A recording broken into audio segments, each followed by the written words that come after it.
जबकि मलाई बिहेको लागि यति धेरै प्रेस गर्थ्यो कि जबकि छोरा मान्छे मलाई बाटो सुधाइसक्न आउँथ्यो त्यतिसम्म पनि गऱ्यो मैले 175 जना घरमा आएको कास्ट इन्टरकास्ट नै क्षेत्रीय बाहुनहरू नै मैले रिजेक्ट गरिदिएँ बिहेको लागि घरमा आएको मात्रै मैले रिजेक्ट गरिदिएँ सबै हजुर म सबै 10 वर्षमा 10 जना 12 जना आउँछ क्षेत्रीय बाहुनहरू सबै छोडिदिनु भनेर म कसैसँग दायाँ बायाँ लभ नगर्ने मान्छे सबै थाई जागिरी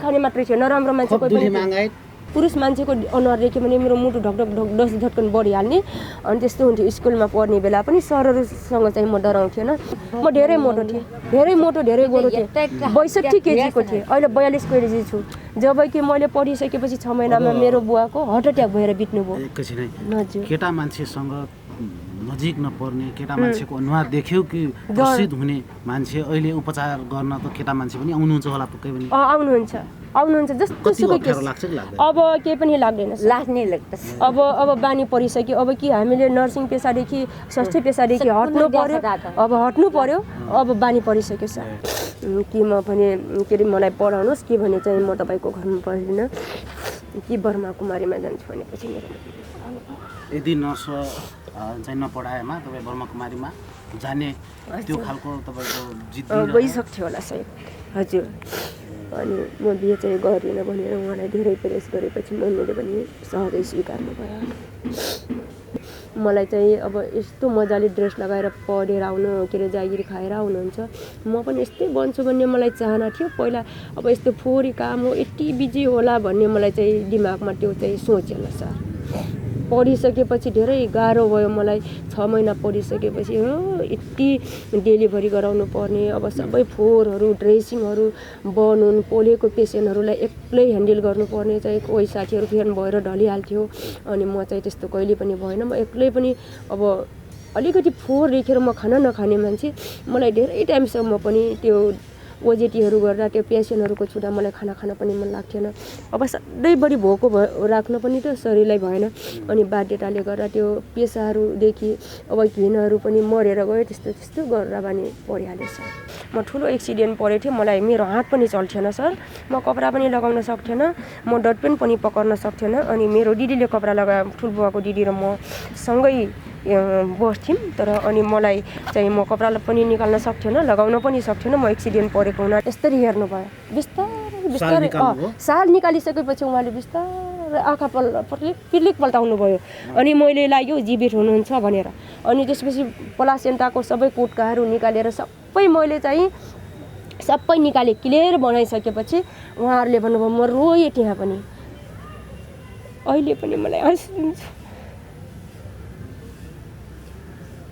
के कारणले तपाईँलाई त्यस्तो भावुक बनायो त्यति बेला त्यो उहाँको ज्यान बचाउन सफल भएकोमा हजुर मृत्युको मुखमा पुगेको एकजना गर्भ भर्खरै बच्चा जन्मेको महिला रक्तस्रावका कारण उहाँको अब ज्यानै जाने अवस्था थियो त्यो गाउँका सबै गाउँलेहरू यो जीवित छैन कि भन्ने माया मारिसक्नु भएको थियो उहाँहरू त्यो परिवारले माया मारिसक्नु भएको थियो बेहोस थियो महिलाको ढड्कन पनि थिएन ढकढक बिपी ल्याइसकेपछि मात्रै थियो अनि मलाई यस्तरी रोएँ कि म रोएँ अनि त्यसपछि मलाई सोध्नुभयो सिस्टर कति पैसा लिनुहुन्छ अनि मलाई एकदम भक्कन फुटेर आयो अनि त्यसपछि मैले भने पैसाको लागि म यहाँ आएको होइन मैले एउटा महिलाको ज्यान बचाउनको लागि हो भने सिस्टर पैसा लिनु भन्नुभयो म पैसा लिएन त्यसपछि मेरो अफिसमा आएर पैसा राखिदिनु भयो म कपडा धोइरहेको थिएँ त्यो भाइहरू आएर नास्ता खानु होला भनेर मेरो कपडामाथि पैसा राखेर जानुभयो म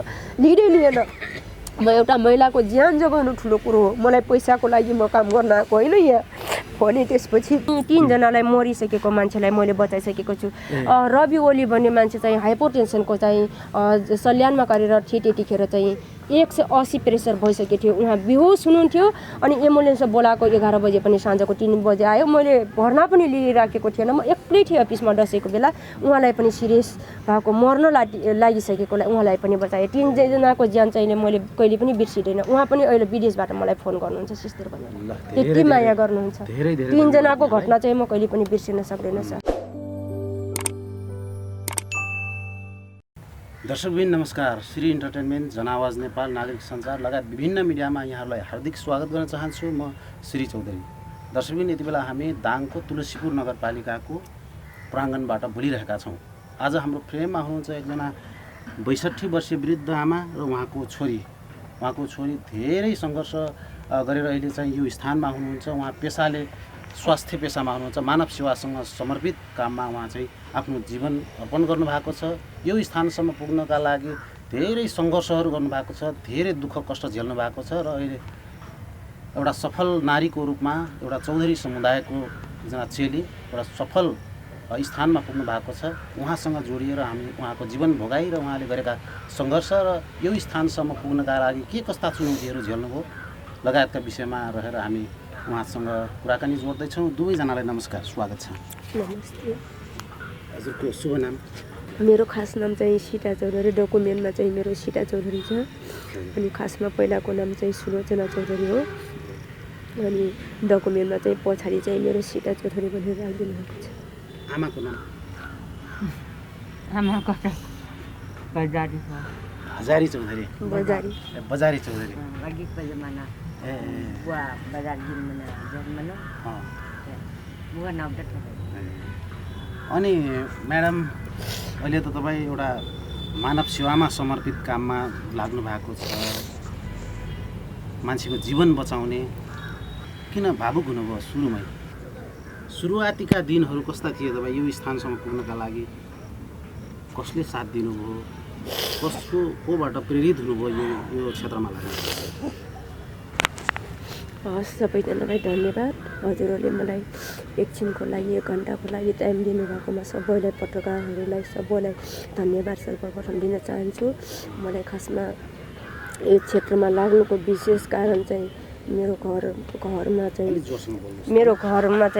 2 जना नर्सिङ पेसाले अध्ययनरत चाहिँ बेस्ट नेपालमा 2 जना दिदीहरू चाहिँ नर्सिङ पेसाको हाम्रो घरमा बस्नुहुन्थ्यो। उहाँ दिदीहरूको अभिप्रेतले गर्दा चाहिँ म नर्सिङ पेसामा खासमा लागेको हो। उहाँहरूले पनि मलाई नर्सिङ पढ्नको लागि काउन्सिलिङ गर्नु भएन। उहाँहरूको सबै भोगाई बसाइ सबै काम देखेर मलाई चाहिँ आफै भित्रदेखि नै म इन्ट्रेस्ट लागेको हो। अनि त्यसमा चाहिँ सबैभन्दा सफल चाहिँ बनाउनको लागि चाहिँ मेरो मम्मीको देन छ। मम्मीले चाहिँ यो प्रस्ताव राख्दा सहर्ष स्वीकार्नुभयो या त तपाईँको जिद्दी रह्यो? म पनि जिद्दी पनि धेरै गरेँ। अनि त्यसपछि अब घरमा एक्लै छोरी भएको नाताले पनि मम्मीले चाहिँ कि म पनि के अरे मलाई पढाउनुहोस् कि भने चाहिँ म तपाईँको घरमा पढ्दिनँ कि ब्रह्मा कुमारीमा जान्छु भनेपछि मेरो यदि नर्स चाहिँ नपढाएमा तपाईँ ब्रह्मा कुमारीमा जाने त्यो खालको तपाईँको जिद्दी गइसक्थ्यो होला सायद। हजुर। अनि म बिहे चाहिँ गरिनँ भनेर उहाँलाई धेरै प्रेस गरेपछि मम्मीले पनि सहजै स्वीकार्नु भयो। अहिले पढाइ कहाँसम्म पुऱ्याउनु भयो? अहिले चाहिँ ब्याचलरको चाहिँ 4th इयरको इक्जाम दिइसकेँ। अहिले चाहिँ 2nd इयरमा मैले चाहिँ 20मा ब्रेक भएको थियो। 2 वर्ष कोरोनाले छुट्यो। 1 वर्ष भाउजू चाहिँ डेलिभरी भएर मैले चाहिँ इक्जाम दिन पाइनँ। अहिले 2nd इयरको ब्याक पेपर थियो, मैले दिन नपाएको 3-4 वर्ष भइसकेको थियो। मैले ब्याचलर चाहिँ अनि रनिङ चाहिँ ब्याचलरको 4th इयर दिइसकेँ। अहिले कार्यरत कहाँ हुनुहुन्छ? म चाहिँ रौतहट जिल्लाको देउहाई गनाई नगर अस्पतालमा कार्यरत छु। 9 महिना भयो। कति हो हजुरले जागिर खान थाल्नु? म जागिरी खान थालेको चाहिँ समथिङ 11 वर्षमा लाग्यो। अहिले आफ्नो पेसाप्रति सन्तुष्ट हुनुहुन्छ? सन्तुष्टि नै छु। अलिकति टाइम नभएको कारणले कहिले चाहिँ दुःख लाग्छ। सबै साथीहरू दाजुभाइहरू चाहिँ दसैँ मनाउनुहुन्छ, तिहार मनाउनुहुन्छ, माघे सङ्क्रान्ति मनाउनुहुन्छ, हरेक चाडपर्वहरू मनाउनुहुन्छ, उहाँहरू रमाउनुहुन्छ। तर आफूलाई चाहिँ धेरै कहिलेकाहीँ बोर लाग्छ। सेवा गर्न पाउँदा त म खुसी नै छु एउटा स्वास्थ्य कर्मीको दृष्टिकोणले भएको नाताले। तर अलिकति टाइम पनि आफूले भनेको बेला कहिले घुम्ने पनि टाइम हुन्न। त्यो भएको कारणले कहिलेकाहीँ दिक्क बोर पनि कहिलेकाहीँ लाग्छ। किन पढ्यो होला यो विषय नपढेको भए साथीहरू यति मजाले घुमिरहेछ, मैले कहिले टाइम नपाउने, यति दुःख गरेर पढेँ, त्यही पनि काम के अरे टाइमै नपाउने, के विषय पढ्यो होला जस्तो पनि कहिलेकाहीँ बोरिङ पनि लाग्छ सर। अब त नजिकै छ हिन्दू नेपालीहरूको महान चाड है कालिका तीज। यसमा चाहिँ घर परिवारसँग रमाउनु पर्ने बेला हो। तर अब रौतहट भनेपछि धेरै दुरीले धेरै टाढा हो। 3 दिन आउन जान लाग्छ मलाई बाटोमै। टाढिँदै हुनुहुन्छ।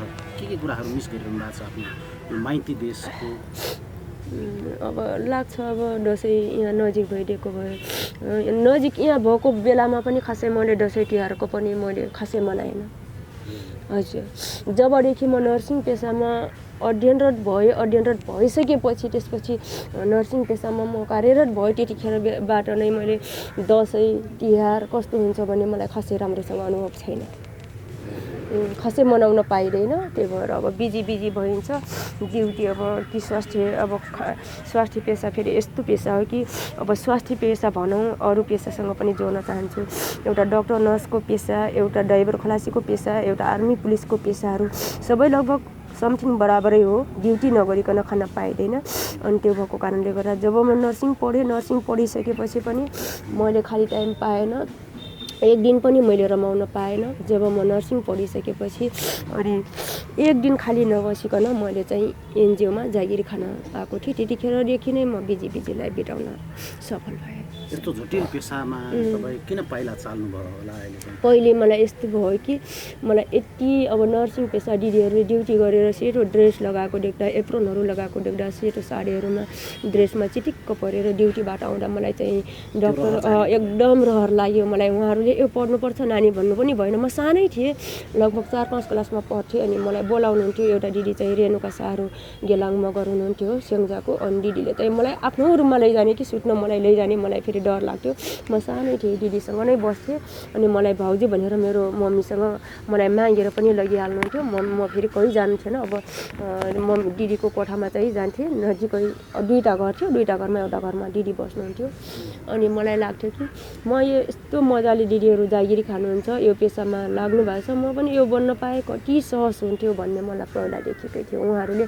पढ्नको लागि अभिप्रेत पनि केही पनि गर्नु भएन उहाँहरूको काम देखेर मैले आफै चाहिँ प्रेरणा जाग्यो अनि त्यसपछि भइसकेपछि मलाई चाहिँ अब यस्तो मजाले ड्रेस लगाएर पढेर आउनु के अरे जागिरी खाएर आउनुहुन्छ म पनि यस्तै बन्छु भन्ने मलाई चाहना थियो पहिला अब यस्तो फोहोरी काम हो यति बिजी होला भन्ने मलाई चाहिँ दिमागमा त्यो चाहिँ सोचेन सर पढिसकेपछि धेरै गाह्रो भयो मलाई 6 महिना पढिसकेपछि हो यति डेलिभरी गराउनु पर्ने अब सबै फोहोरहरू ड्रेसिङहरू बनुन पोलेको पेसेन्टहरूलाई एक्लै ह्यान्डल गर्नुपर्ने चाहिँ कोही साथीहरू फेन भएर ढलिहाल्थ्यो अनि म चाहिँ त्यस्तो कहिले पनि भएन म एक्लै पनि अब अलिकति फोहोर देखेर म खाना नखाने मान्छे मलाई धेरै टाइमसम्म पनि त्यो ओजेटीहरू गर्दा त्यो पेसेन्टहरूको छुँदा मलाई खाना खान पनि मन लाग्थेन अब सधैँभरि भोको राख्न पनि त शरीरलाई भएन अनि बाध्यताले गर्दा त्यो पेसाहरूदेखि अब घिनहरू पनि मरेर गयो त्यस्तो गरेर बानी परिहालेछ अनि यो स्थानसम्म पुग्दा के कस्ता सङ्घर्षहरू धेरै सङ्घर्ष सुरुदेखि बताइदिनुहोस् त सुरुवातीका दिनहरू मलाई यो पेसा पढ्नको लागि एकछिन पहिला चाहिँ यस्तो थियो कि सर म जब कि मलाई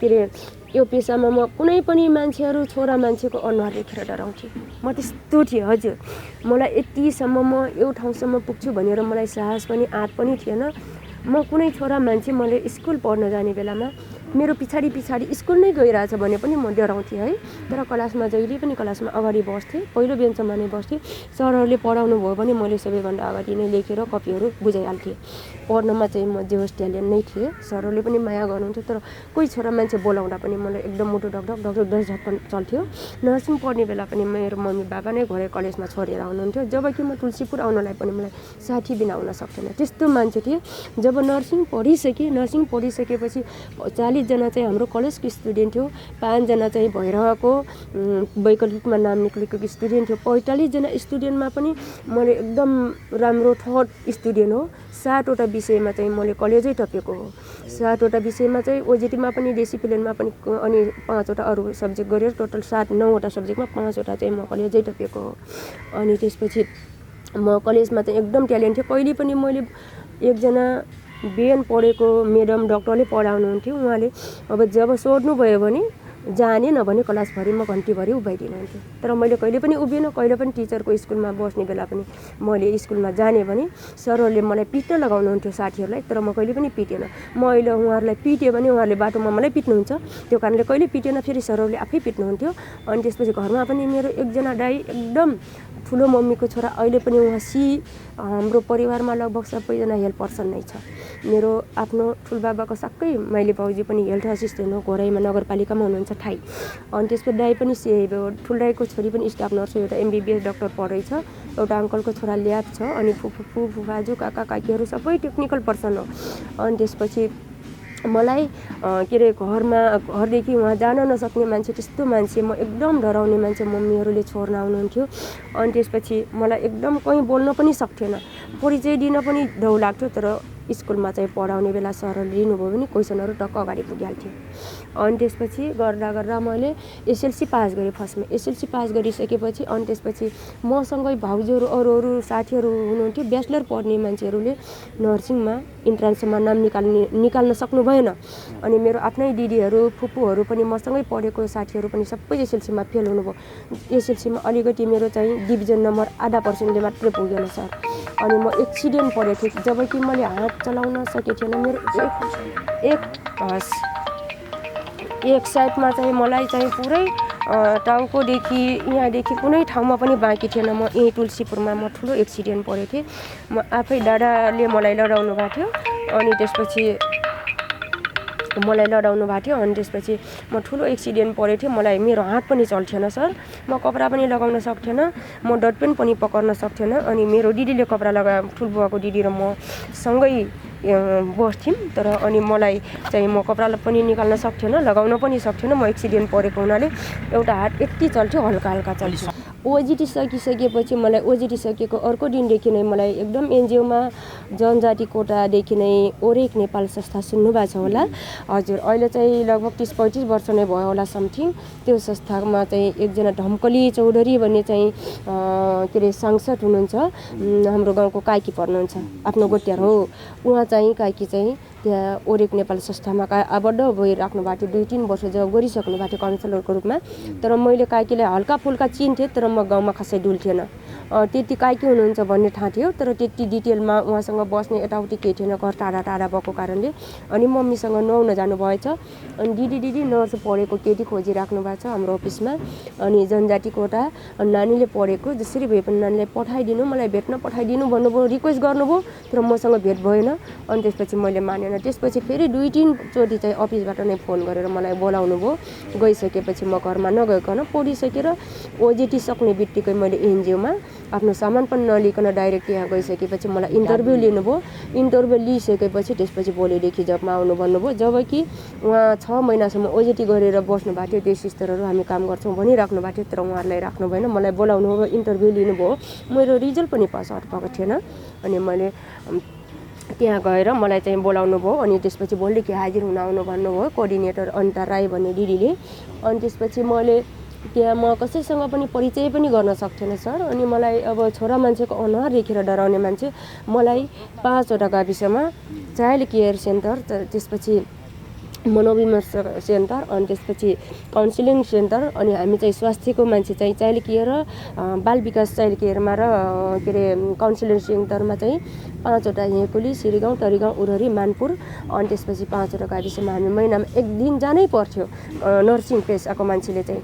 अनि उहाँ गइसकेपछि कार्यक्रम महिला समूहमा हो कि किशोरी समूहमा हो कि बाल समूहमा कि कृषक समूहमा कि स्वास्थ्य सम्बन्धीले मैले दिएँ भने एउटा भेटनरीको सर भेटनरीको पशुपालन सम्बन्धी दिनुभयो, माछा मासु दही दुध खानुपर्छ स्वास्थ्यको लागि भन्नुभयो भने, कृषिको टोली जानुभयो भने हरेक किसिमको सागपातहरू रोप्नुपर्छ, स्वास्थ्यको लागिले भिटामिन ए खानुपर्छ, भिटामिन बी खानुपर्छ भनेर उहाँले सिकाउनु भयो भने म स्वास्थ्यको। अनि 3जना फिल्ड जानु पर्थ्यो। उहाँसँग मलाई फिल्डमा पठाइयो, डाइरेक्ट मलाई फिल्डमा पठाइसकेपछि सरहरू बाटोमा हिँड्दा चाहिँ म बारको छेउमा हिँड्थेँ। अनि त्यसपछि मलाई अफिसमा आएर मलाई डर लाग्थ्यो सरहरूसँग बोल्न नसकेर सरहरूसँग म एक्लै छोरी मान्छेलाई हजुर मैले पहिलेदेखि स्कुलमा पनि कुनै पुरुष मलाई बोलाइदियो भने आँखाबाट पिलिक्क आँसु झार्थ्यो, एकदम रुन्छु म। अनि त्यसपछि मलाई चाहिँ कस्तो ढकढक छाती हुने, पुरुष मान्छेको अनुहार देख्यो भने मेरो मुटु ढकढक धड्कन बढिहाल्ने। अनि त्यस्तो हुन्थ्यो स्कुलमा पढ्ने बेला पनि, सरहरूसँग चाहिँ म डराउँथेन। अनि त्यसपछि त्यस्तो हुने। अनि त्यसपछि मैले कहिले नर्सिङ पढ्ने बेला पनि हामी 45जना नर्सिङ लेडिजले नै पढेको। अनि त्यसपछि पुरुष साथी भन्ने मलाई फिटिक्कै म के अरे बोल्न नसक्ने। अनि त्यसपछि मलाई फिल्डमा पठायो, उरहरी गाविसमा पठायो। अनि विवेक चौहान भन्ने सर, एकजना कृषिको सर, एकजना भेटनरीको सर, अनि मलाई पठायो। फिल्डमा गइसकेपछि म सरहरूको सामुमा पहिला पनि चल्न सक्थेन कि म सरहरू बाटोमा हिँड्नुभयो भने म बारको छेउछेउमा हिँड्थेँ। अनि मिटिङमा 35 जना स्टाफ थियौँ हामी दाङ जिल्लामा, ओरेक नेपालमा। अनि स्टाफ मिटिङमा अनिता राई दिदीले मलाई बेसै गरी गाली गर्नुभयो, सीता सिस्टर तपाईँलाई यत्रो दुःख गरेर तपाईँको मम्मी बाबाले पढाउनु भएको छ, तपाईँ यस्तो आफ्नो परिचय दिन नसक्ने मान्छेले यत्रो खर्च गरेर किन पढ्नुभयो, नपढेको भए भइहाल्थ्यो नि, छोरा मान्छे हो हामी, समुदायमा काम गर्ने, एक अर्काको सहयोग चाहिन्छ, गलत काम पो गर्नुभयो नि, तपाईँ यत्रो पढेर यत्रो दुःख गरेर तपाईँ के गर्न सक्नुहुन्छ भन्नुभयो। म धेरै रोएँ सर, रोएँ स्टाफ मिटिङमा रोएँ। त्यसपछि तपाईँ आफै चेन्ज हुनुहुन्छ कि नै, मलाई एकचोटि परिचय गरेर चाहिँ 10 चोटि परिचय गर्न लगाउनुहुन्थ्यो, म बोल्न सक्थेन, अनि बोले पनि सुन्नुहुन्थेन अरे। अनि त्यसपछि गर्दा सर मलाई 3 महिनासम्म के अरे यहाँ राखियो, तरिगाउँ 4 पड्डा भन्ने ठाउँमा। त्यो वचनले तपाईलाई केही ऊर्जा दियो, तर पनि मैले आफ्नो परिवर्तन गर्न सकेन म। अनि त्यसपछि 3 महिनासम्म बसेँ। मलाई फेरि क्लिनिकको इन्चार्ज थिएँ, मलाई पढाइ क्लिनिकमै बस्नु पर्थ्यो। फिल्डमा पनि म कहिले काहीँ बोर लाग्यो भने जान्थेँ। खासिमीहरू मलाई क्लिनिकको टोटल रिपोर्टिङदेखि लिएर टोटलै खाटापाटादेखि लिएर मेडिसिनदेखि लिएर पेसेन्टहरूको जिम्मेवारी मलाई दिएको थियो। म प्रायः जसो फिल्डमा कमै जानु पर्थ्यो, गए पनि म आफ्नै मलाई बोर लाग्यो भने सिस्टरलाई क्लिनिक बसाउन पठाएर म जान्थेँ। तर सबैजना चाहिँ आफ्नो घरमा, कोही कार्यक्रममा, कोही घरमा, कोही मन्दिर जानुभएको थियो। जुन दिनमा एक्लै थिएँ महाशिवरात्रिको दिनमा, त्यो दिनमा यस्तो घटना घटेको थियो कि सर मलाई थाहा पनि थिएन। जबकि क्वाङ्गी भन्ने ठाउँमा एकजना दिदी चाहिँ सुत्केरी हुनुभएछ, होम डेलिभरी। उहाँ छेत्री नै हो, खड्का जे होस् खत्री हुनुहुन्छ, उहाँ खत्री केसिसिएम छेत्री नै हुनुहुन्छ। उहाँ होम डेलिभरी भएछ, उहाँको टिचर हस्बेन्ड पनि टिचर हुनुहुन्छ, एजुकेटेड परिवार हो, तर उहाँ चाहिँ होम डेलिभरी हुनुभएछ। होम डेलिभरी भइसकेपछि उहाँले चाहिँ राति सुत्केरी भइसक्नु भएको थियो, तर उहाँको प्लासेन्टा, जुन हामी नेपालीमा साल भन्छौँ, इङ्ग्लिसमा चाहिँ मेडिकल टर्ममा प्लासेन्टा भन्छ, प्लासेन्टा आउट भएको थिएन। उहाँ बेहोस हुनुहुन्थ्यो परालमा। आउट हुनुपर्ने प्राकृतिक रूपमा हजुर, आउट भएन भने मान्छे महिला नै ड्यामेज भइहाल्छ। बच्चा चाहिँ आउट भयो, बच्चा नर्मल भएन, साल निक्लेन। हजुर, बिहान राति भएको डेलिभरी भएको, जबकि त्यो आधा घन्टामा निस्किसक्नुपर्छ। निस्किन भनेपछि धेरैमा कुनै महिला अलिकति 1-2-3 घन्टामा बाँच्छ, नै भने ब्लिडिङ कन्ट्रोल नभएपछि महिला आफै सिद्धिहाल्छ। आधा घन्टामा निकालिसक्नुपर्छ हस्पिटलमा। मृत्युको मुखमा महिलालाई कसरी बचाउनु भयो? अनि उहाँ चाहिँ परालमा सुतिराख्नु भएको थियो, बेहोस हुनुहुन्थ्यो। अनि मलाई थाहा पनि थिएन। दुईजना भाइहरू आउनुभयो अफिसमा, म्याडम मिस चाहिँ हाम्रो चाहिँ सुत्केरी भएको, साल निकाल्ने चाहिँ औषधि दिनु नै भन्नुभयो। अनि मैले भाइ भने म अब बिदाको दिन थियो, अनि बिहानको बेलामा अनि मैले कपडा भिजाएको थिएँ नुहाउने भनेर, भिजेको थिएँ म कपडा धुने नुहाउने भनेर। अनि भाइ त्यसरी त मिल्दैन नि, अनि म चाहिँ हेर्नुपर्छ, साल निकाल्ने औषधि त्यसरी तपाईँहरू लगेर के गर्नुहुन्छ, त्यहाँ त हेर्नुपर्छ। उहाँको घरमा डेलिभरी भयो, राति भयो, साल निक्ले छैन, उहाँ चाहिँ केही बोल्नु पनि हुन्न भनेर दौरा बेहोस हुनुहुन्थ्यो। म थर्मोमिटर, बिपी सेटहरू अनि अक्सिटेसनहरू सबै लिएर, ग्लोभ्सहरू सबै लिएर आफ्नो प्लास्टिकमा लिएर दगुरिहालेँ। जबकि अफिसमा कोही पनि स्टाफ हुनुहुन्थेन, म सोध्ने टाइम पनि थिएन। उहाँ सिरियस हुनुहुन्थ्यो। गइसकेपछि अनि उहाँलाई मैले भने डाइरेक्ट छुन मानेन, किनकि सिरियस हुनुहुन्थ्यो। उहाँलाई एम्बुलेन्स बोलाएर हस्पिटल पुर्याउन पनि समय थिएन, जबकि बाटोमा एक्सपायर हुनुहुन्थ्यो होला। अनि मैले ह्यान्डल गरेन, उहाँलाई पहिला काउन्सिलिङ गरेँ।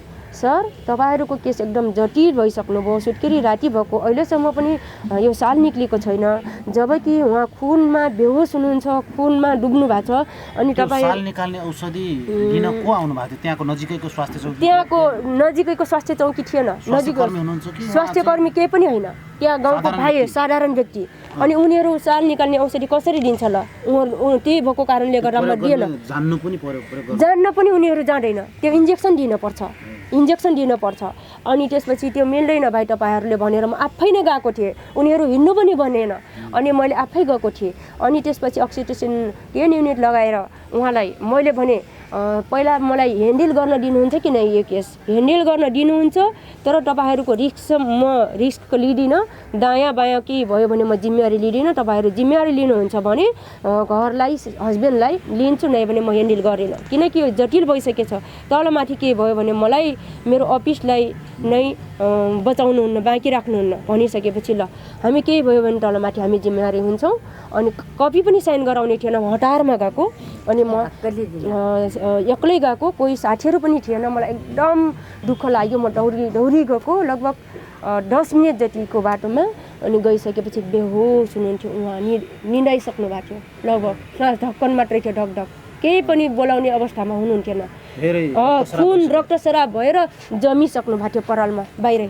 अनि मान्छे चाहिँ यति धेरै थियो कि 100-200 मान्छेहरू जम्मा भएको थियो तर उहाँलाई हजुर एम्बुलेन्समा चाहिँ लगौँ भने पनि बाटोमा सायद पुग्न सक्नुहुन्थेन मलाई लाग्छ अनि बेहोस हुनुहुन्थ्यो खुनमा लठराममा हुनुहुन्थ्यो बेहोस यस्तो परालमा केही पनि थिएन उहाँको धड्कनमा बिपी लिइसकेपछि एकदम लो थियो 90/60 थियो अनि त्यसपछि एकदम लो थियो बिपी अनि थर्मोमिटर पनि राखेँ ज्वरो थिएन तर उहाँ मैले भनिसकेपछि म 10 युनिट चाहिँ अक्सिजन राखेर म उहाँलाई एकजनालाई समात्न लगाएर म चाहिँ ग्लोभ्स लगाएर म चाहिँ उहाँलाई बिस्तारै प्लासेन्टा आउट गरिसकेपछि उहाँले यसरी हेर्नुभयो बिस्तारै साल निकालिसकेपछि उहाँले बिस्तारै आँखा पिर्लिक पल्टाउनु भयो अनि मैले लाग्यो जीवित हुनुहुन्छ भनेर अनि त्यसपछि प्लासेन्टाको सबै कुटकाहरू निकालेर सबै मैले चाहिँ सबै निकाले क्लियर बनाइसकेपछि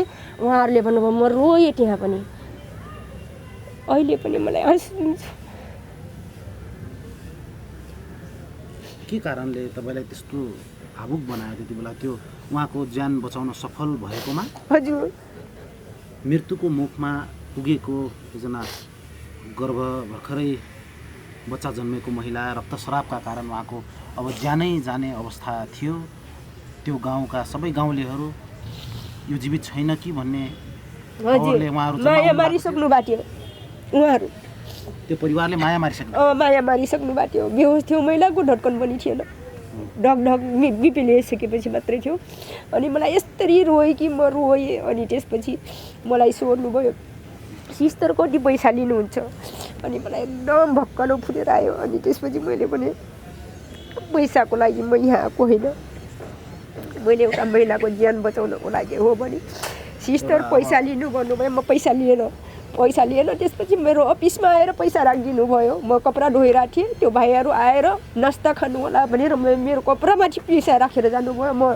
लिएन म एउटा महिलाको ज्यान जोगाउनु ठुलो कुरो हो मलाई पैसाको लागि म काम गर्न आएको होइन यहाँ भने त्यसपछि म आइहालेँ केही पनि खाएन उहाँहरू खाना खाएर जानु चिया खाएर जानु भन्नुभएको थियो मैले खाएन अफिसमा कोही पनि थिएन जब कि म त्यत्तिकै खाना पनि कसैको घरमा त्यत्तिकै खाँदैन अनि त्यसपछि मलाई एकदम दुःख लाग्यो आयो म रोयो अनि त्यसपछि अनि मलाई यस्तो भयो कि जब कि त्यो केस ह्यान्डल गरेर सक्सेस भयो यदि त्यो केस ह्यान्डल भएर सक्सेस नभएको भयो खण्डमा मलाई पनि जेल जानु पर्थ्यो अफिसलाई पनि जेल किन तैँले गइस् हजुर किन त अफिसमा हामीलाई नसोधिकन गइस् त्यो मर्ने पनि मर्थ्यो नि तैँले किन गइस् पनि अफिसले जवाबदेही हुन्थेन अनि मलाई कहाँ पुग्थ्यो होला त्यो केस बचाइ त्यो स्मरणै क्षण छ अर्को कुरा सर म पिएचसी हजुर तुलसीपुर बारकै घटना रहेछ हैन हजुर कोइङ्गीकै एउटा डाक्टर भगवानको एउटा जिउँदो मानवको अवतार हो भनिन्छ हैन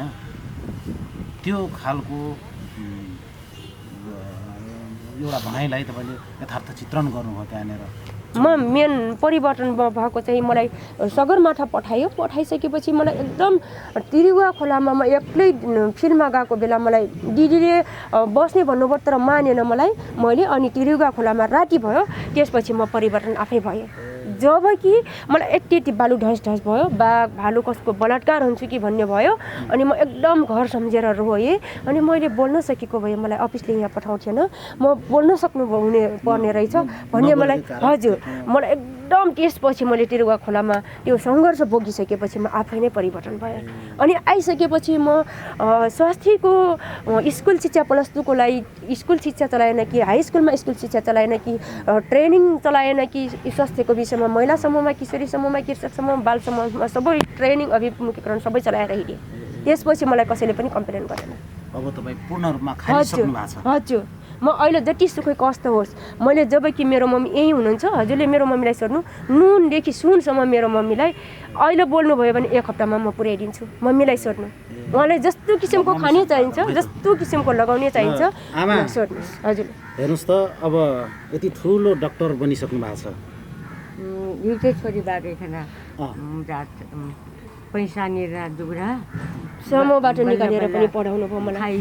एक्लै मेरो मम्मीले नै पढाउनु भयो। 3टा छोराबाट एक छोरी हो, 2 छोरा महिला र जेठा छोरा पछि हो। उता 6 लड़का कहाँ दाई छोराको त डान घर बात कनु परिनु त काकली सुरुमा मैं डॉक्टर ने आप नर्स बनम के कहबर अपने को तो आप मैं जहाँ तहाँ अपन लगन जैन देना हुनु जैसे क्वाठमा लेखना घराई पढ़ल पढ़ के शक्ति की दादू भी घराई पढ़स मनला दादू जैसे पढ़ के शक्ति की डेरापट्टि दादू डरला सक इधर वजह कर लागल वहाँ जागरी पाए गालल था। आजकल कसिन लागत तर भारी डॉक्टर ने बन गेली आप तो ढेर बेरहमन के सेवा करती चट्टा लुगा लगी थू काना मना 300 बना डारल सबको या का बनाल लुगा लट्टा सबको ये करके खैना चीज सब जस्तो खाना भन्नुहुन्छ जस्तो मम्मीले जस्तो लगाउन भन्नुहुन्छ जस्तो खानु सुन लगाउँछु किनरी कानमा जे 10 लाख लगाएर त मम्मीलाई आफै एक्सिडेन्ट हुनुभयो लोटेर हजुर लोटेर उहाँको पहिले नै करङ भाँचेको बेलामा बाबा धेरै दुःख पाएँ त बी जागरी खाइ लागल त सापन कहली सब आफैले मैले आजकल कसिन लागत आप छै अത്ര भारी डॉक्टर ने बन गेली जनतन के सेवा करल बाटी ढेर जन के जान बचैले याकर कोठा वहाँ बाटस वहाँ कोलपुर समान दे कोलपुर बाट आदमी बना जग्गा पे बाटस घर नहीं बनिला जागरी खाए त आवाज पे रखनु सल्यान बाटस सल्यान हजुर बाबाको हजुर इन्टर कास्ट छ पुनमगरसँग बिहे गरेछु लभ म्यारेज होइन माङ्गी बिहे हो धुमधाम बिहे गरिदिनु भयो अहिले 75 सालमा छैन हामीसँगै कहिले पनि गर्दैनौँ बाहिर म उहाँ चाहिँ टिचर हुनुहुन्छ अनि त्यसपछि अहिले चाहिँ जागिर राजीनामा गरेर म जागिर खाँदैन भनेर पोलिटिक्सतिर लाग्नुभयो पोलिटिक्सको मान्छे घर बस्नु म फेरि जागिर उहाँ म अब कति वर्ष भयो भने 5 वर्ष चाहिँ एनजिओमा बसेँ 2 वर्ष चाहिँ सरकारी षष्ठी चौकीमा सल्यानमा कार्यरत भयो 2 वर्ष चाहिँ हजुर 5 वर्ष एनजिओमा ओरेक नेपाल भन्ने संस्थामा क्लिनिक इन्चार्ज भएर अनि 2 वर्ष चाहिँ प्युठानमा सेउलीबाङ षष्ठी चौकीमा कार्यरत भयो 2 वर्ष चाहिँ निगालचुला बनगार सल्यान बनगार कर्णाली प्रदेश बनगार नगरपालिका 12 निगालचुलामा स्वास्थ्य चौकीमा कार्यरत भयो 1 वर्ष चाहिँ वडा कार्यालयमा देउखुरी राजपुर गाउँपालिकामा कार्यरत भयो 10 वर्ष अहिले चाहिँ 11 वर्षमा लाग्यो रौतहट जिल्लामा उहाँ चाहिँ नगर हस्पिटलमा बस्छु उहाँ पनि 1 नम्बरमा नाम निकालेको थियो नर्सिङमा 7 जनामा अहिलेसम्म मैले जति दुःख गरेको छु जति दुःख गरे पनि म अहिलेसम्म सफलता पाएको छु जति दुःख गरेको पनि अहिलेसम्म मेरो मम्मीलाई सोध्न सक्नुहुन्छ म नर्सिङ पढ्ने ओजिटी सकिएदेखि मैले कसैसँग 1 रुपैयाँ पनि मागेको छैन म जति दुःख छ जति कष्ट छ हजुर धेरै दुःख गरे अर्को कुरा पनि 3 जनालाई मरिसकेको मान्छेलाई मैले बचाइसकेको छु